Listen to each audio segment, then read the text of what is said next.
আগে একজনকে নিয়ে গিয়েছিল ওই সময় ছাত্র দল করত চট্টগ্রামে বাড়ি।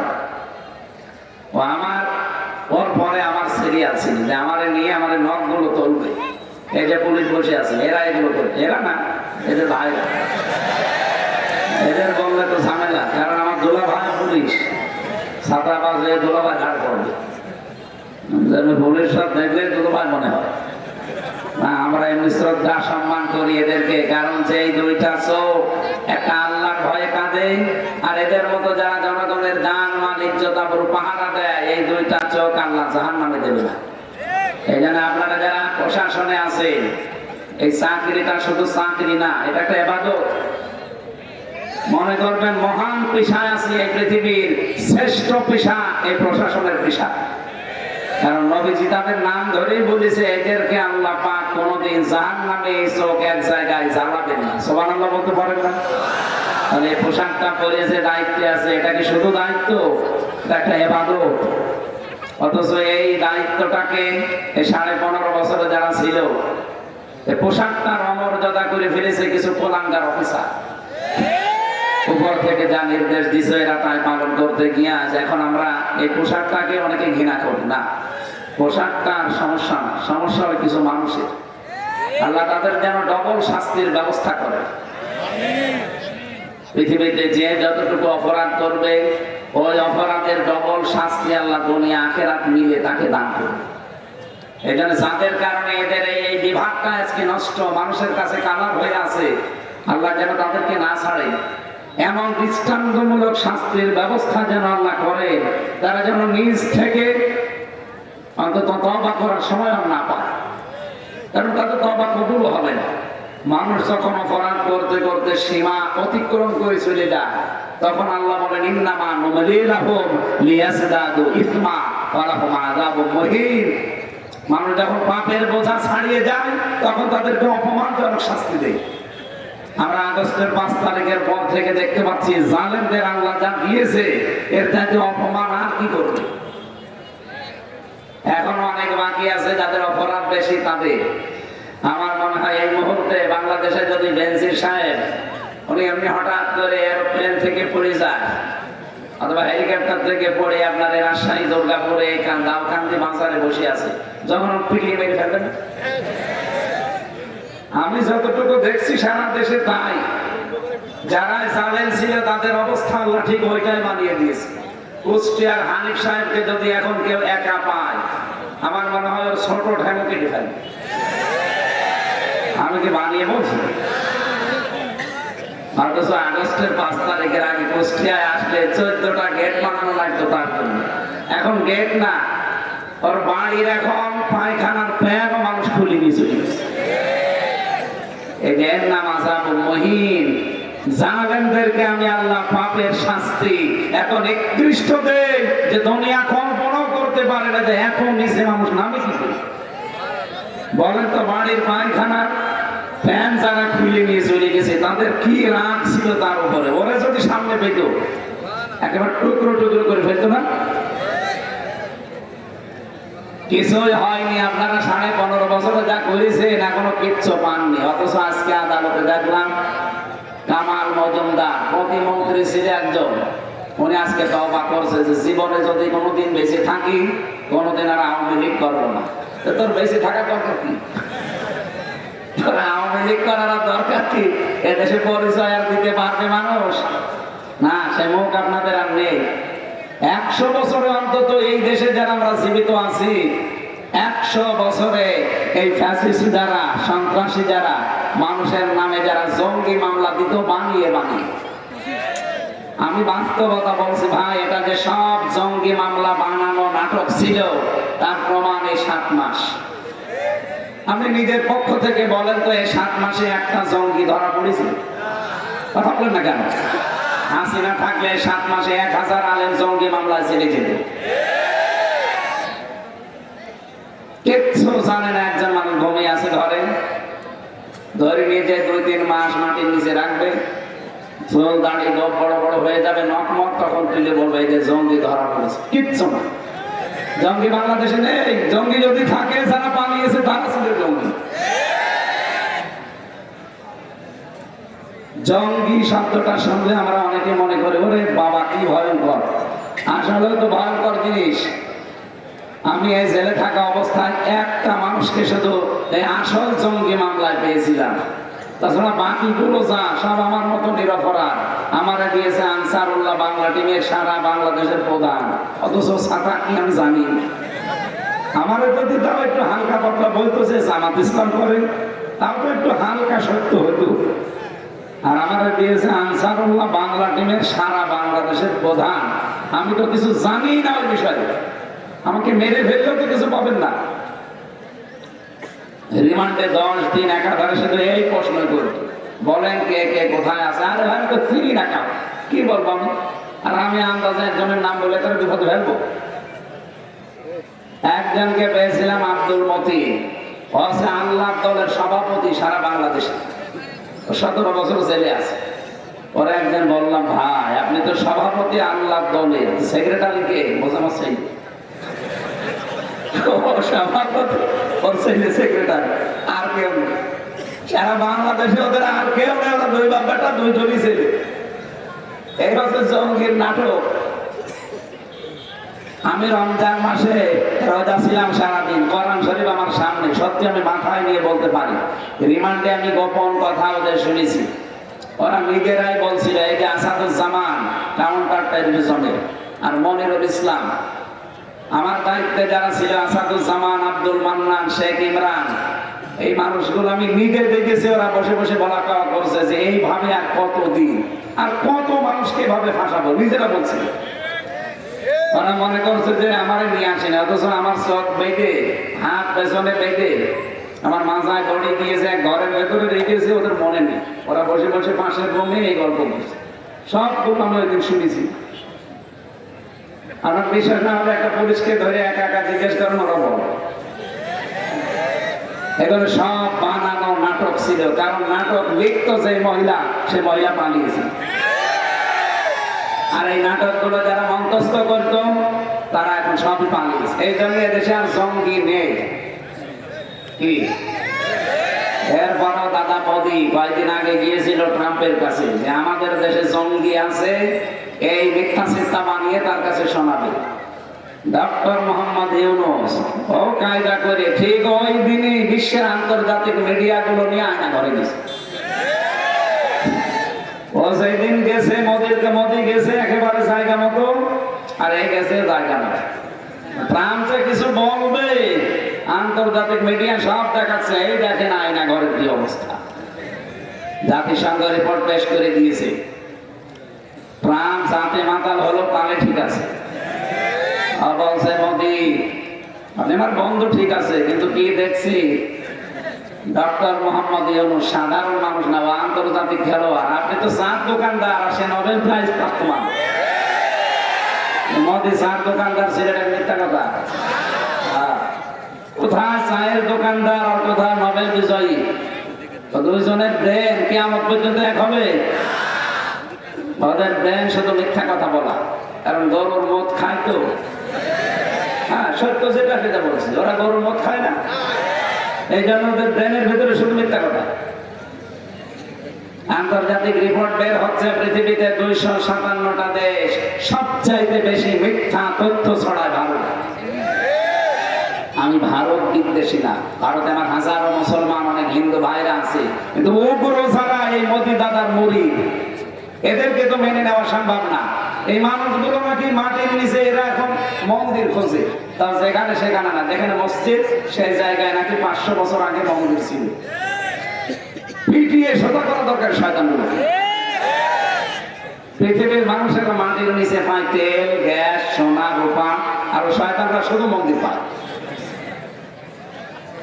মিথ্যা কথা বানিয়ে বলার জন্য গেছে, আর একেবারে মুখের উপরে বলেছে বাড়া ভাতে লবণ দিচ্ছে খা। বলেছে যে মোদি এটা তোমার ব্যাপার আর হাসিনার ব্যাপার, এ বিষয়ে আমাকে কথা বলবো না।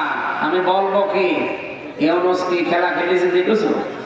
আমি এখন মুখ খুললে সারা বিশ্ব থেকে আমার উপরে চাপ আনবে। বাস্তবতা এইটাই। আমি যে কথা বলছিলাম, এই যে আয়না ঘরের এই বিষয়টা, এই মানুষগুলো এত কঠিন আচরণ করত।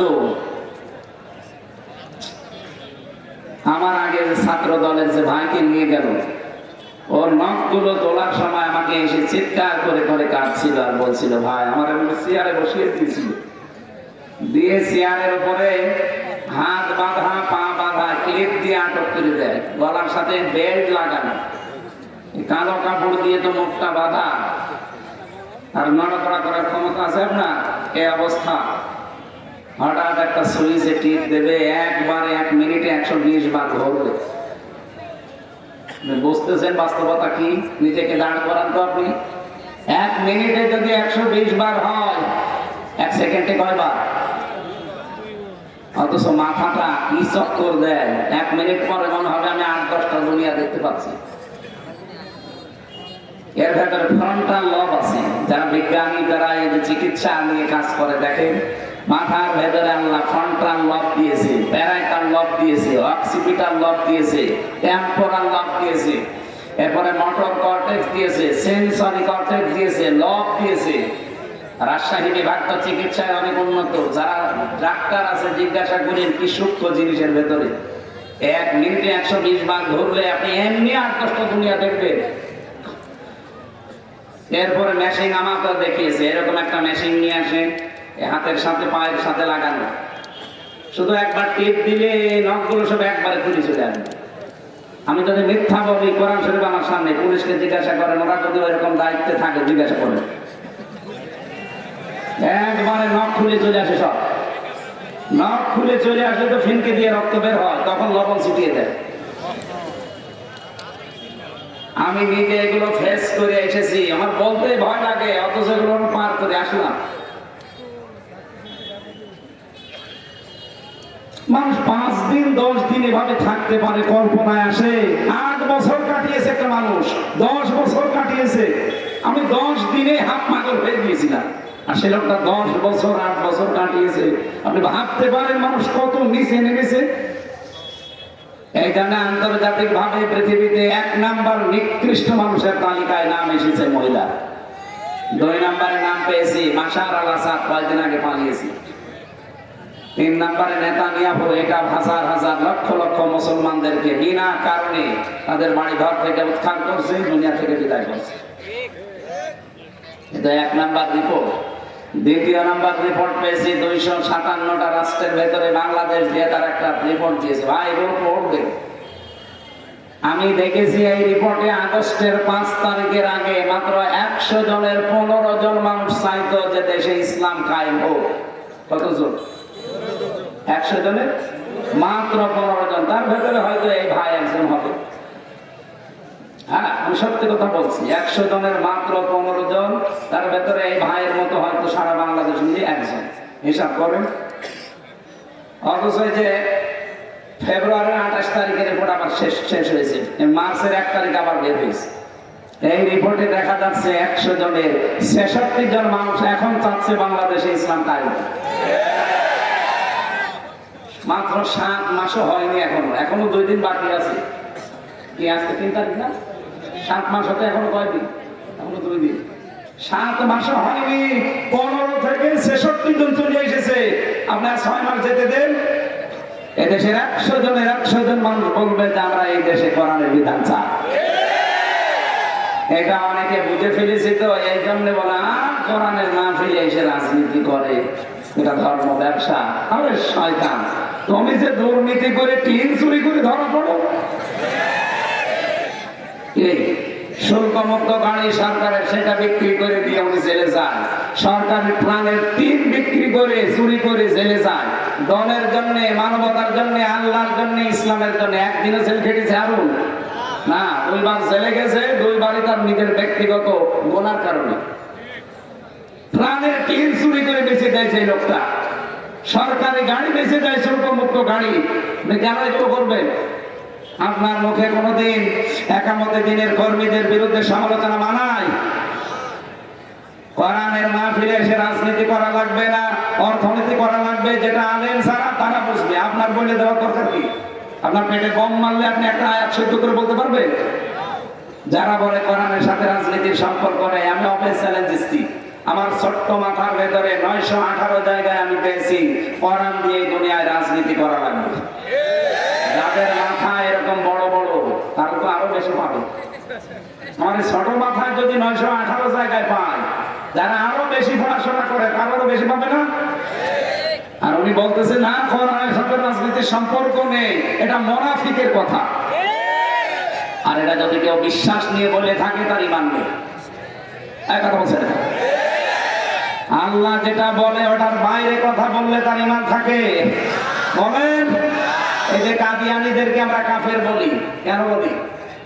কারণ তারা 6666টা অথবা 6236টা আয়াত, এটা প্রসিদ্ধ, এটা বিশুদ্ধ, দুইটা ঠিক আছে। ওরা কোরআন শরীফ মানে না তা না, 6666টি আয়াত ওরা বিশ্বাসও করে, কম বেশি তারা মানেও। শুধু একটা আয়াতের 4 ভাগের 1 ভাগ ওরা বিশ্বাসও করে না, মানেও না। ওটা সূরা আহজাবের 40 নম্বর আয়াতের মাঝের অংশের একটা শব্দ আছে, মা কানা মুহাম্মাদুন আবা আহাদিম মির রিজালিকুম ওয়ালাকির রাসূলুল্লাহ ওয়া খাতামান নাবিয়্যিন। কত বড় আয়াত, ছোট আয়াত, কত বড় আয়াত বললাম। ওরা কোরআন শরীফের অন্য আয়াত বিশ্বাস করেও মানেও।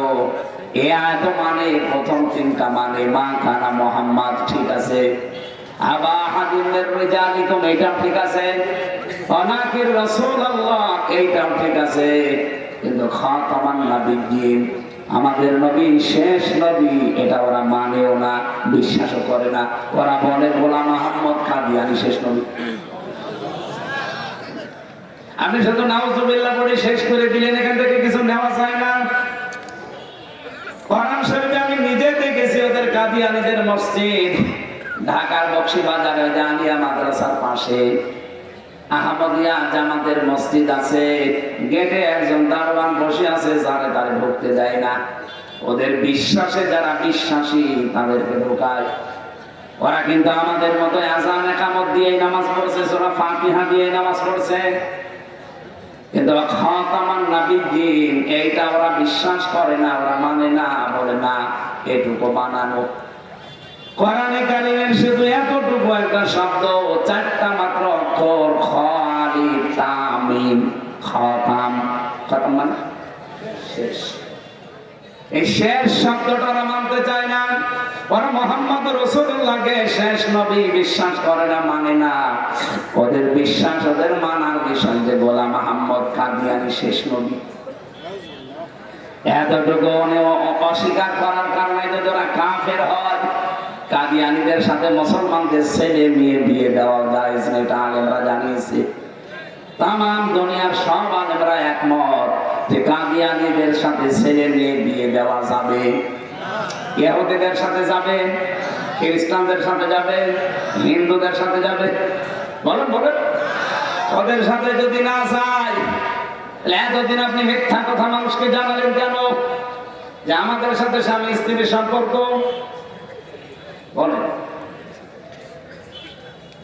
দুনিয়ায় একদিকে হয়ে যেতে পারে, ও দাদার সাথে তো আমাদের কন্যার বিয়ে জীবনও সম্ভব না, কারণ দাদা হচ্ছে ফুল হাতা আর আমরা হাত হাতা। দাদা ফুল হাতা, এখন যদি হাফ হাতা করা লাগে এই বয়সে, হাসান পাবেন কোথায়? আর ও বুড়ো মানুষ, ওর যদি এখন মুসলমানে যাওয়া লাগে, হাসানও লাগবে বুড়ো। আর কেউ চোখ খুলে কাটতে পারবে ওই জিনিস, চোখ বন্ধ করে কাটা লাগে, শেষে দেখা যাচ্ছে আকার কিছুই ঘোরাতে জীবনের মতো বিয়ে করা সার্টিফিকেট যাবে। এতদিন যারা বলতেন যে আমাদের স্বামী স্ত্রীর সম্পর্ক, তাহলে এটা মিথ্যা কথা। আমি কি এটা বানিয়ে বলছি? সূরা বাকারা 2 নম্বর পারা 14 নম্বর পৃষ্ঠার 4 নম্বর লাইনের 221 নম্বর আয়াতের মাঝের অংশে আছে, ওয়ালা তুনকিহুল মুশরিকিনা হাত্তা ইয়াকুমিনু। রব্বুল আলামিন বলেন, যতক্ষণ কোন মুশরিক পুরুষ ঈমান না আনবে, মুসলমান না হবে, ততক্ষণ তার সাথে মুমিনা নারীর বিয়ে দেওয়া। এটাও মনে হয় আমি বানালাম না, আমি আয়াত সামনে নিয়ে কিন্তু এই ফতোয়াটা দিলাম যে যতক্ষণ একজন মুশরিক, একজন কাদিয়ানী, একজন ইহুদি, একজন খ্রিস্টান এরা মুসলমান না হবে ততদিন পর্যন্ত তাদের সাথে কোনো মমিনা নারীর বিয়ে দেওয়া কথা বলে না কেন জায়েজ আছে। এই আয়াতের উপরে তাফসীর করেছিলাম সিঙ্গাপুরে। যারা কাফের ওদের সাথে মুসলমানদের সন্তানদের বিয়ে দেওয়া জায়েজ নেই। আগস্টের 5 তারিখের পরে আমার কয়টা অনুষ্ঠান ছিল সিঙ্গাপুর, মালয়েশিয়া, থাইল্যান্ড, এই দেশে। আমি ওখানে প্রায় হাজার হাজার মানুষ কথা বলেছিলাম এই কায়দায়। ও ওনারা দেখলে মনে হয় সব হয়। আমার মন মতো একটা মানুষ। আমি ওই সময় জেলে ছিলাম, উনি যত ওই কাজটা করেছিল বুকের পাঠা রাজশাহীর কৃতি সন্তান। আল্লাহ রাব্বুল আলামিন তার মাথাকে যেন আরো উঁচা করে। এই আপনি দাঁড়িয়ে আছেন মানে বসেন বসেন। আমার ভাইরা, যেই কথাটা বলছিলাম, পৃথিবীর নিকৃষ্ট মানুষদের তালিকায় যাদের নাম এসেছে শুধু আয়না ঘরের এই নির্যাতনের কারণে, বিশ্বের আন্তর্জাতিক মিডিয়াগুলো কিন্তু আজ এগুলো দেখিয়ে দিয়েছে অলরেডি। আমরা যারা এখানে আছি, আমরা এমন একটা দেশ তৈরি করতে চাই কিয়ামত পর্যন্ত বাংলাদেশে যেন কেউ আয়না ঘর বানাতে না পারে। এ দাবির পক্ষে আপনারা নেই?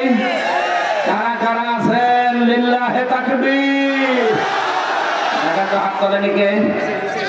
যেটা চলবে না ওটা আয়না ঘরের পক্ষে।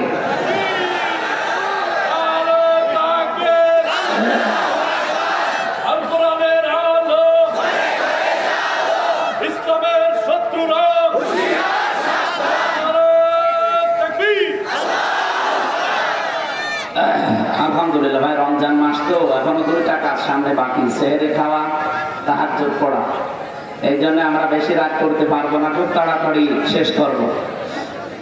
আমরা অন্তত যেগুলো তথ্য তুলেছিলাম এগুলো যদি সামারাইজ করে বলতে হয়, এক কথায় জবাব দিতে হয়, কোরআনে কারিমে পৃথিবীর শুধুমাত্র মুসলমানদের জন্য না, এটা সবার জন্য।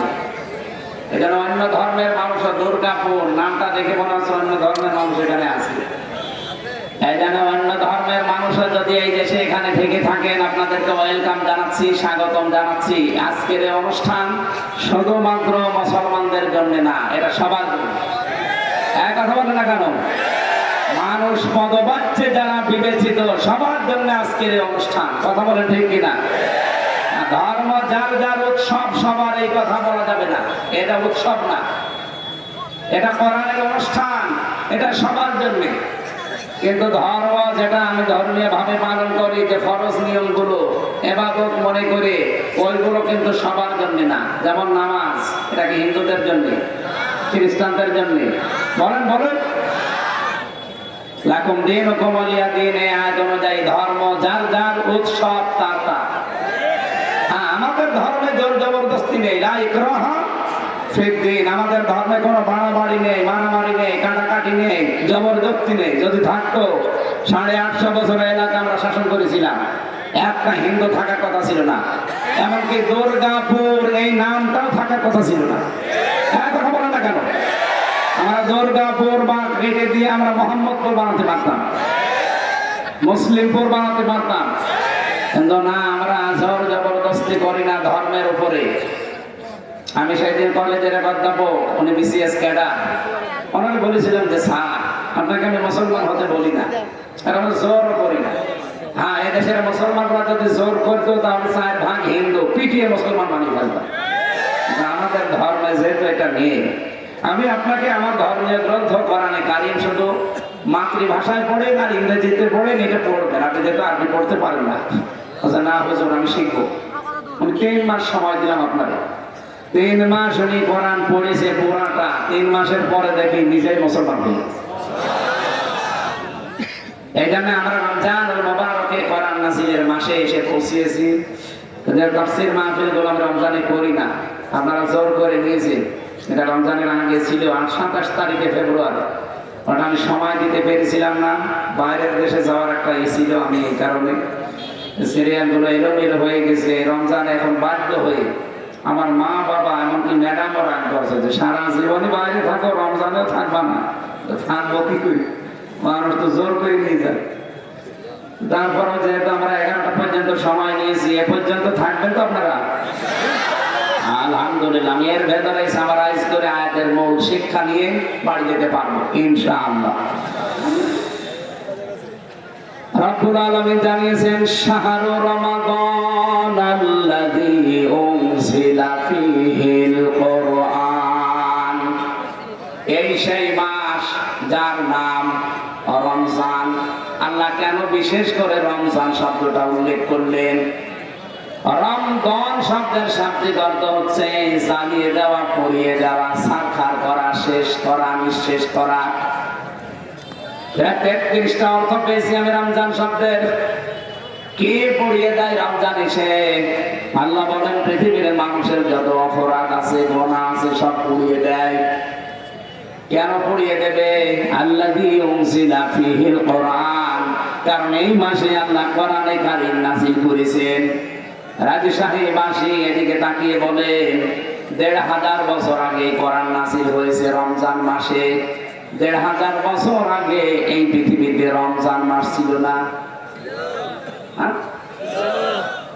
রমজান ছিল, কিন্তু রমজানের যে মর্যাদার কথা আমরা শুনি, এ মাসে একটা সওয়াবের কাজ করলে অন্য মাসে 70টা সওয়াব হয়। 1 রাকাত নামাজ পড়লে অন্য মাসে 70 রাকাতের সওয়াব হয়। এগুলো ছিল না। নবীদের হাদিস পড়ছিলাম আজকে, বিশ্বনবী জানিয়েছেন রমজান মাসের চাঁদ যখনই ওঠে ওই দিন থেকে জান্নাতের সব দরজা আল্লাহ খুলে দেয়। না, জান্নাতের দরজা এমনি খোলা থাকে, আর পরিষ্কার করা হয়, বিউটিফাই করা হয়, আরো যত রকমের সৌন্দর্য আছে বৃদ্ধি করা হয়। জান্নাতের ভেতরে এক প্রকার গান আরম্ভ হয়। জাহান্নামের যত দরজা আছে যেগুলো বন্ধ আছে ওগুলো আরো বন্ধ করা হয়। আমি হাদিসের এই 2টা শব্দ বুঝতাম না। ফতিহাত আবওয়াবুল জান্নাহ, গুল্লিকাত আবওয়াবু জাহান্নাম, আবওয়াবুন নার।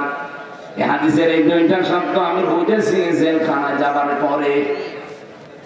ওখানে বহুদিন 3টা বছর যেহেতু আটক ছিলাম, এই যে সাদ সাহেব আছে, আমি জেলে পেপার পড়ছিলাম, হঠাৎ দেখছি আবু সাইদ সাদ একটা কাজের মতো কাজ করি, জেলে দিয়েছি। পরবর্তীতে আমরা 2জন যেহেতু এখানে আছি একেবারে অরিজিনাল সাক্ষী। জেলখানার গেট, বাংলাদেশে যত জেল আছে সব জেলখানার গেট 24 ঘন্টা তালা লাগানো, কোন সময় খোলা থাকে? 1 সেকেন্ডে খোলা থাকে না। হ্যাঁ, কেউ গেলে খুলে দেবে, ঢুকে আবার তালা লাগানো। আমি এটা বুঝেছিলাম হাত্তা ইদা জাউহা ফুতিহাত আবওয়াবুহা ওয়া ক্বাল, এই আয়াতের তাফসীর পড়বেন যে আল্লাহ জাহান্নামের বর্ণনা দিতে গিয়ে জানিয়েছেন যে জাহান্নামের মানুষগুলো যখন যাবে গেটে, গেট কিন্তু খোলা থাকবে না, বন্ধ। ও যাওয়ার সঙ্গে সঙ্গে দারওয়ান যিনি আছে মালিক, উনি খুলে দেবে, উনি ভেতরে যাবার পরে আবার তালা লাগিয়ে দেবে। কিন্তু জান্নাতের কথা আয়াতের পরে আছে সূরা জুমারে। রব্বুল আলামিন বলেন হাত্তা ইদা জাউহা ওয়া ফুতিহাত আবওয়াবুহা, এই যে মাঝখানে ওয়া আছে আর আগেরটাই ওয়া নেই। আল্লাহ বলেন জান্নাতি মানুষগুলো যখন জান্নাতের গেটে যাবে, ও জান্নাতের গেটে যাওয়ার আগে যা দরজা ছিল এমনি খোলা থাকবে। এখানে জাহান্নামের দরজার সাথে জেলখানার দরজার একটা তুলনা পেয়েছি। জাহান্নামের দরজাগুলো সব বন্ধ আছে, এগুলো আরো শক্ত করে তালা লাগানো হয়। জান্নাতের দরজা খোলা আছে, আরো মুক্ত করে দেওয়া হয়। সুলসিলাতিশ শায়াতিন, আর শয়তান যত আছে সব শয়তানকে শৃঙ্খলিত করা হয়, বেঁধে রাখা হয়। আমার মাঝে মাঝে প্রশ্ন আসে, আল্লাহ শয়তান যদি নবীর হাদিস অনুযায়ী সব বাধায় থাকে, রমজান মাসে মানুষ শয়তানি করে না? গতকালকেও তো ডাকাতি হয়েছে শুনলাম। ডাকাতি হওয়া কি ভালো কাজ না শয়তানি কাজ? এটা করল কে? না, শয়তান বাধা আছে ঠিক। এই যে এখানে যদি একটা ফ্যান দেন, এই ফ্যানটা আপনি হঠাৎ বন্ধ করে দিলে কি 1 সেকেন্ডে বন্ধ হয়ে যাবে? বলেন বলেন।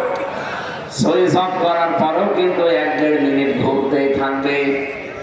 আপনি লোহাকে গরম করে রেখে দেন, 1 মিনিটে ঠান্ডা হয়ে যাবে না, কয়েক মিনিট সময় লাগবে। কথা বলে ঠিক কিনা?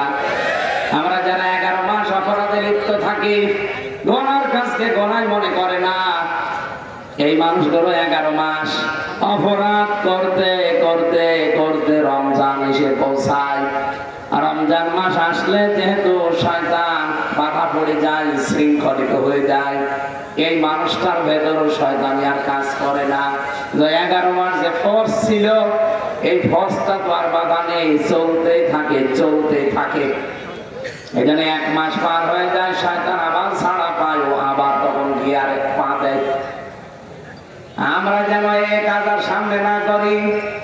রমজান এসেছে আমাদেরকে বেঁধে ফেলার জন্য, সংযমী হওয়ার জন্য। আল্লাহ পাক বলেন, রমজান এই কোরআন শরীফ আমি নাযিল করলাম, এর আগেও তো রমজান ছিল, এর নাম ছিল না, শয়তান বাধা হতো না এর আগে রমজানে।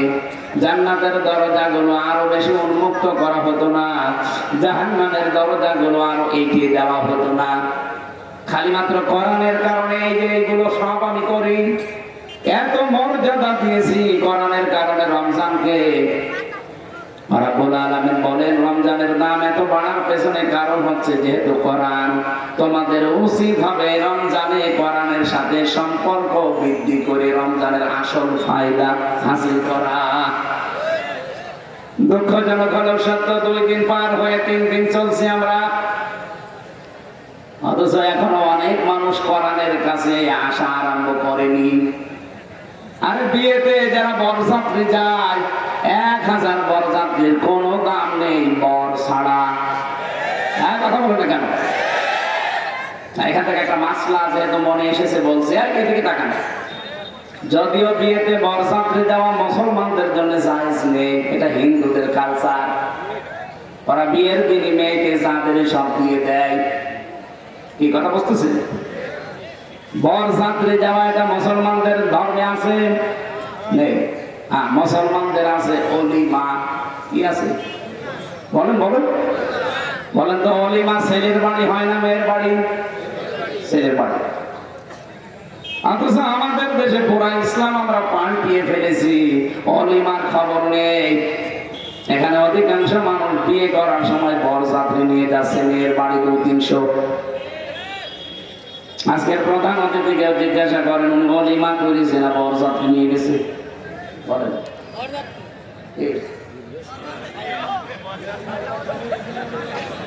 বিয়েতে যে বরযাত্রী নিয়েছেন না অলিমা করেছেন? মনেও ইসলাম মানে না। প্রধান অতিথি যদি না মানে না, প্রধান বক্তাও মানে না, কারণ আমিও 10 জন নিয়ে গিয়েছিলাম। আমি ওই সময় এটা জানতাম না। আমরা যেহেতু এখন জানি, এখন থেকে আর কেউ বরযাত্রীর দাওয়াত দিলে যাবেন না, না কোনো সুযোগ নেই। এখন থেকে আর যাওয়া যাবে না, অলিমা যাবেন। কি কথা বুঝতেছেন? বারবার বলছি এই কারণে, কারণ আমার 3টা মেয়ে, আমার ছেলে নেই, আমার বাঁচা লাগবে না। না, তারপরে যেহেতু ইসলামে নেই, আমরা এটা সামনে যেন না করি। আমরা যেহেতু বুঝি যে বরযাত্রীর কোনো মূল্য নেই, 1000, 2000, 5000 হলে যদি বর না থাকে, এমনকি যদি বর না এসে বরযাত্রী খাবার আগে খেয়ে নেয়, মেয়ের বাবা আমার মনে হয় পিটিয়ে খাবার বের করে দেবে। এ কথা বলে না কেন? যেই দাম মর্যাদা, এত ইজ্জত রমজানে সব গোনা পড়িয়ে দেবে, তার আসল বরকে সেইটাই আপনি জানেন না, তার সাথে আপনার সম্পর্ক ভালো না। কেন আজকে থেকে নিয়ত করা যাচ্ছে না, পাক্কা নিয়ত যে 1 মাসের ভেতরে আল্লাহর কালাম আমি শিখবো? তাও যেমন তেমন ভাব না, এটা আমি শিখবো একেবারে শুদ্ধ করে। আমরা যারা মুসলিম আছি, অন্তত যে যেখানে আছি ওই জায়গা থেকে আজকে নিয়ত করে যান যে রমজানে আমি কোরআন শিখবই। অনেকে মনে করতে পারে আমার 70 বছর বয়স, আমার দাঁত পড়ে গেছে, আমার হবে হবে না। মানে আমার বাবার বয়স তো কত, এখন প্রায় 64-র উপরে হবে। উনি এখন কায়দা পড়া আরম্ভ করেছে আমার ছোট মেয়েটা দেখে দেখে। তোমার ছোট মেয়ে 4 বছর বয়সে যদি কোরআন পড়তে পারে, আর আমি 64 বছরও পড়তে পারবো না। মাঝে মাঝে আমার বাড়িতে বেড়াতে আসলে আমার মেয়ের ধরে, দাদা সূরা কাউসার বলেন তো। কাউসার বলে তোমার আব্বার ভাষায়, আমার আব্বার ভাষা বললে 3টা আয়াত পড়লে 9টা ভুল যায়। আমার ছোট মেয়েটা নাকি লজ্জা দেয়, আমার বলছে তোর এই মেয়ের কারণে আমার কোরআন এখন শেখা লাগছে। এখন একটা উস্তাদ ঠিক করেছে হুজুর, মাসে মাসে তারা টাকা দিয়ে বলছে আমার শিখিয়ে দেন, অন্তত না পের কাছে যে লজ্জায় পড়তে না, লজ্জার খাতিরে। তারপর এই বয়সে তো শিখতেছে, সবাইকে শেখা লাগবে ভাই। তালেবে এলেন শুধু 8 বছর 10 বছর বয়সের না। এ আবু সাইদ চাঁদ সাহেবের এখন মনে 60 বছর 65 বছর, তো দেখি এই বয়সে যদি শেখে উনিও তালেবে এলেন। আর তালেবে এলেন মরে গেলে তার কোনো হিসাব নেই, বিনা হিসাবে বিনা বিচারে জান্নাতে। এটা কিসের কারণে বলেন তো? রব্বুল আলামিন 4টা জাতির ঘটনা উল্লেখ করেছেন কোরআনে। এরপরে তিনি 4 জায়গায় দিয়েছেন সূরা কমারের ভিতরে 17 নম্বর আয়াত, 22 নম্বর আয়াত, 32 নম্বর আয়াত, 40 নম্বর আয়াত। ওয়ালাকাদ ইয়াসসারনাল কুরআনা লিযিকরি ফাহাল মিন মুদ্দাকির। অবশ্যই আমি আমার এই কোরআনকে তোমাদের জন্য সহজ করে দিয়েছি, বোঝার জন্য, পড়ার জন্য। ফাহাল মিন মুদ্দাকির, এখান থেকে উপদেশ নেওয়া সহজ। কেউ কি আছো যে কোরআন থেকে উপদেশ নিতে পারো? কে বলছে? বলেন বলেন। আমি পড়া আয়াতগুলো তাফসীর পড়ে দেখেছি সূরা কমারের। আল্লাহ এত বেশি আফসোস করেছেন এই আয়াতগুলো নিয়ে যে আমার বান্দাদের প্রতি আফসোস আমার। ফাহাল মিন মুদ্দাকির, এত সহজ করে দিলাম আমার এই বাণীটা, আমার এই কালামটা। এরপরও দেখি আমার অনেক বান্দা বান্দি না, এর কাছে আসে না, উপদেশও নেয় না। আমরা যে যে বয়সে আছি ভাইরা, দল মত এই মুহূর্তে সব বাদ। আমি আল্লাহর কালামে 1 মাসে না শিখে মরতে চাই না। কি কথা বলেন না কেন?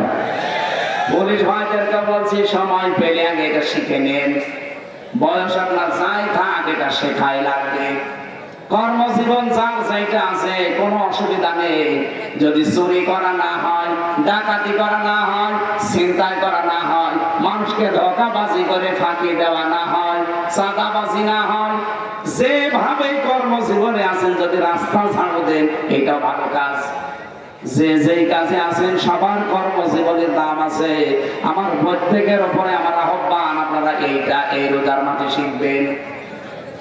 এই পারবেন না? আল্লাহ বলছেন এটা সহজ, আপনি পারবেন না মানে? কোরআন শরীফ না পারলে অন্তত 10টা সূরা তো টার্গেট নেন, আপনি শুদ্ধ করে পড়তে চাই।